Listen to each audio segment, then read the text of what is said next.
Hello everyone, in the previous video, we resolved the license error, but sometimes, you don't find the name of your computer under subnet servers.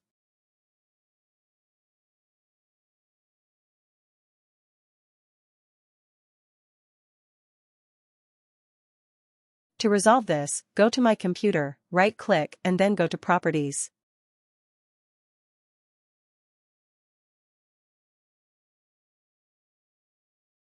Click on Advanced Settings.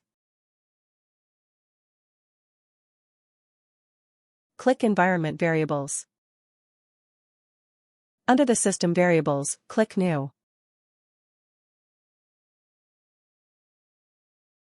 The name of variable is lshost.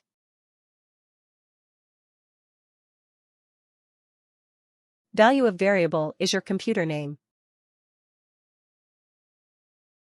Copy your computer name and paste it.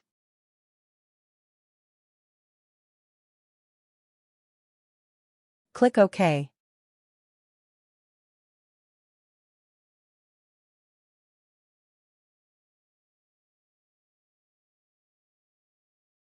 Your computer name will appear under subnet servers.